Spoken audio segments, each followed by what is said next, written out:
হয়তো আমার কৃষ্ণকে অনুরাগী ভাগবত ও ভক্তগণ এবং আমার আত্মশক্তি স্বরূপী ভক্তিমতী মায়েরা সর্বার্থে জানাই আপনাদের চরম কমলে আমার ভক্তি পূর্ণকে। তারপরে জানাই এখানে যারা সাধু বৈষ্ণবগণ রয়েছে তাদের ওই শ্রীপাদ পদ্মে আমার অনন্ত অনন্ত কোটি দণ্ডবত। তারপর জানাই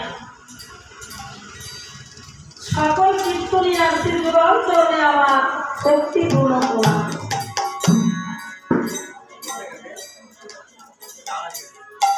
তারপর প্রথমেই জানাবো এখানে যে কমিটি সদস্য রয়েছে আমার দাদা ভাই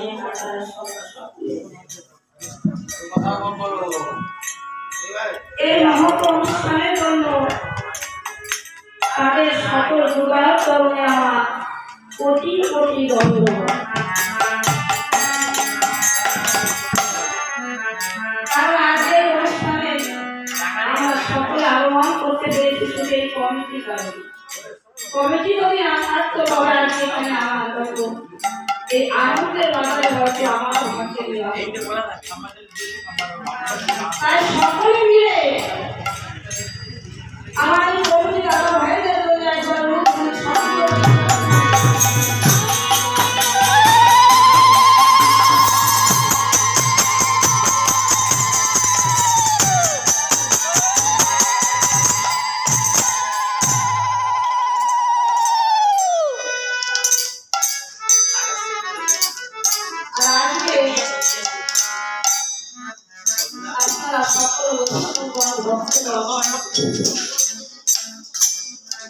এখানে আগমন করেছে কিছু হরি কথা, কিছু কৃষ্ণ কথা, কিছু ভাগবত কথা আস্বাদন করবেন। কিন্তু সেই ভাগবত সাগর মন্থন করে আপনাদের যে কেমন আছে সেই প্রেম আনন্দটুকু দান করবো সেই ভাষা জ্ঞানটুকু আমার জানা না আছে সুর, না আছে ছন্দ, না আছে শ্রী গোবিন্দের পদে দেওয়ার মধ্যে শুষ্ক নয়নের কিঞ্চিৎ মাত্র প্রেম বাড়ি। তবে আমি শুনেছি আপনাদের মুখে শুনেছি পরস্পরই পরস্পর স্বর্ণ হয়ে যায়, তেমনই এই আপনাদের মতো বৈষ্ণবের পরস্পর আমার মতো একজন পাপী হৃদয়ে প্রাণ গোবিন্দ বিরোধিত হয়ে তার গুণগান কীর্তন তিনি করবেন সম্ভব। কীর্তন করতে গেলে আমার কীর্তনীয় হতে হয়, আমি কীর্তনীয় না। যত কীর্তনীয় আছে সবার থেকে পরিষ্কার কীর্তনীয় আপনাদের সম্মুখে পারি অনেকে হবে। আপনারা নিজের কন্যা সন্তান জ্ঞান করে আমাকে আপনাদের দুয়ার চরণে স্থান দেবে এবং সেই ভক্তি মাধ্যমে কীর্তন করতে গেলে ভক্তির প্রয়োজন হয়, আমি শুনেছি আপনাদের মুখে, কিন্তু আর সেই ভক্তিটাই দেওয়া হয়।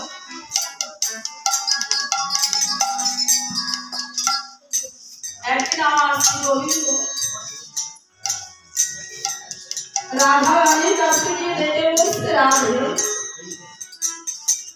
দয়া করে কথা বলবেন না, আপনাদের কাছে আমার বিনীত গান যতটুকু সময় এই হরিবাসনে থাকবো সবাই মন কাছে তাই আমার কারণ আমি তো কিছু বলতে পারবো না, যতটুকু আপনারা বলবেন আমি ঠিক ততটুকুই বলতে পারবো, তাছাড়া আমার কোনো সাহায্য নেই। তো একদিন আমার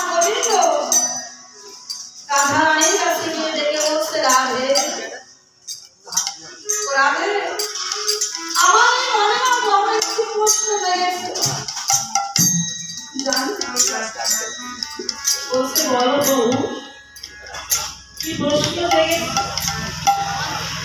বলছে রাধে এই বিশ্বব্রহ্মাণ্ডে সবাই আমাকে কত ভাবে ডাকে তিন তুলসী নয়ন জল দিয়ে সবাই আমার সাধন ভজন আমাকে ডাকে কিন্তু আমি তাদের ডাকে সাড়া দিই আর তুমি আর তোমার অষ্টসখী যদি আমাকে একবার ডাকো রাধে আমি যে আর থাকতে পারি পাগলের মতো আমি তোমাদের ডাকে ছুটে আসি বলতে পারো কেন এমন কোন বস্তু আছে যে তুমি সেই বস্তু দিয়ে আমায় ডাকো রাধারানী আমার হেসে হেসে বলছে প্রভু ও সে তুমি বুঝবে না কেন সেটা বোঝার এখনো বোধগম্যতা তোমার হয়নি গোবিন্দকে আমার রাধারানী বলছে আমি যে কোন বস্তু দিয়ে তোমায় ডাকি সেটা বোঝার মতো তোমার ক্ষমতা এখন পর্যন্ত হয়নি গোবিন্দ বললে না আমি ব্রহ্মাণ্ডের একমাত্র নারী সর্বশ্রেষ্ঠ আর তোমার মতো সাধারণ নারীর কথা আমি বুঝতে পারবো না বলছে না যদি বুঝতেই পারো তাহলে একটা কাজ করো তো দেখি বলছে বলো রাধে বলছে শোন তুমি এখনই বুঝতে পারবে আমরা কোন বস্তু দিয়ে তোমায় ডাকি বন্ধু তুমি এখন এখানে দাঁড়িয়ে দাঁড়িয়ে একটু কাঁদো দেখো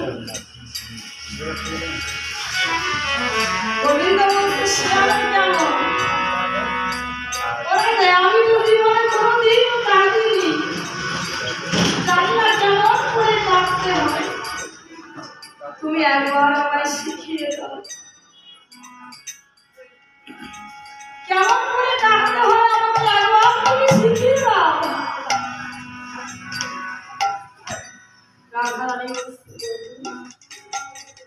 তাহলে তুমি কেমন করে বুঝবে আমরা কোন বস্তু দিয়ে তোমার শোনো তুমি এক বিশ্বের একমাত্র মালিক হতে পারো তোমার মধ্যে সব গুণ থাকতে পারে তুমি সকল গুণেই পারদর্শী কিন্তু বন্ধু তোমার মধ্যে যে একটা গুণ নেই বলছে সে কি আছে আমার মধ্যে একটা গুণ নেই আমি সকল গুণেই পারদর্শী আর তুমি কি না বলছো যে আমার মধ্যে একটা গুণ নেই বলো সেটা কি রাধারানী বলছে প্রভু সকল গুণে তুমি পারদর্শী বটে সব গুণ তোমার থাকতে পারে কিন্তু তোমার মধ্যে যে একটা গুণ নেই সেটা কি জানো সেটা হলো একমাত্র রাধে রাধে রাধে এই ভক্তিটা তোমার মধ্যে বলতে রাধে আমার মধ্যে ভক্তি নেই বলতে না যদি থাকতো তাহলে তুমি বুঝতে পারতে আমরা কোন বস্তু দিয়ে তোমার ডাকি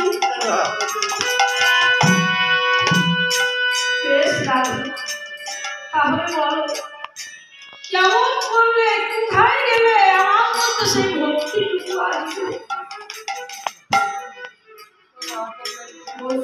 গোবিন্দ ভক্তি তোমার মধ্যে আসবে তাহলে তোমাকে একটু কাজ করতে হবে কাজ সর্বপ্রথম তোমাকে ভক্ত চরণ আশ্রয় করতে হবে ভক্ত চরণ আশ্রয় করলেই তোমার মধ্যে ভক্তি আসবে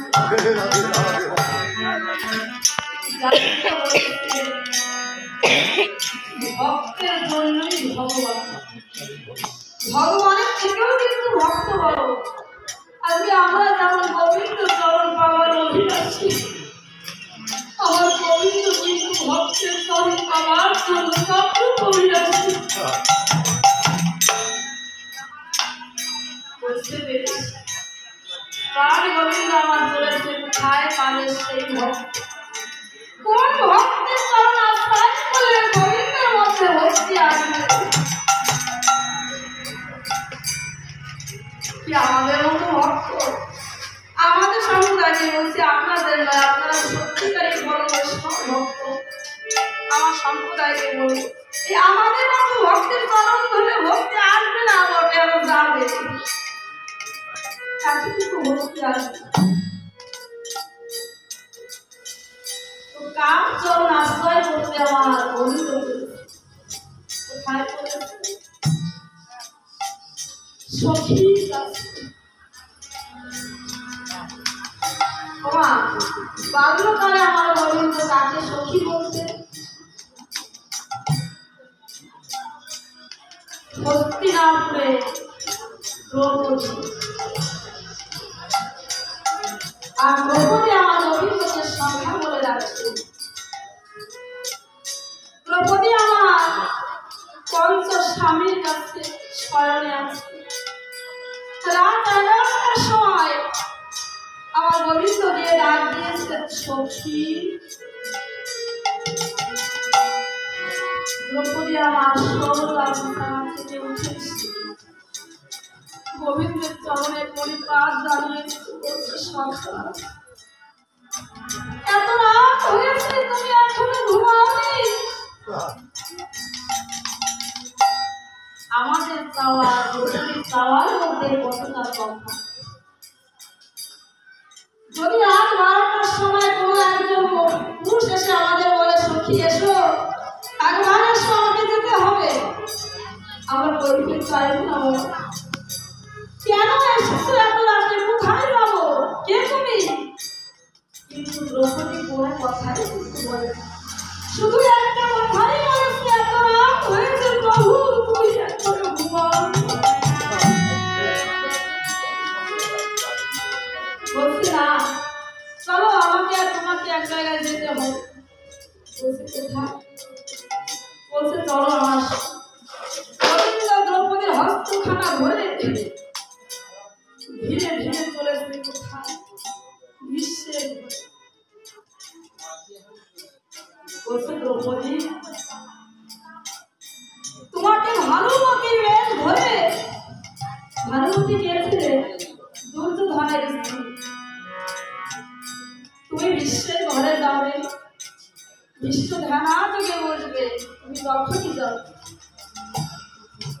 দ্রৌপদী আমার কোনো কথা বলছে না, কৃষ্ণ যা বলছে দ্রৌপদী আমার তাই বলছে। বেশ কথা। দ্রৌপদী আমার ভানুমতির কণ্ঠস্বর নিয়ে ধীরে ধীরে বিশ্বের ঘরের দিকে যাত্রা করছে। কিছু দূর গিয়ে দ্রৌপদী, আগেকার দিনে বাবা যে খরম করতো, সবাই কাঠের দুটো বলা হয়, পাকার উপর থেকে যখন যাচ্ছে সব সব করে আওয়াজ। গোবিন্দ দেখে বলছে দ্রৌপদী, ও সখী, তোমার খরমের আওয়াজে যে আমার বিশ্বের ধ্যান খালি ভেঙে যাবে। তুমি একটু কাজ করো।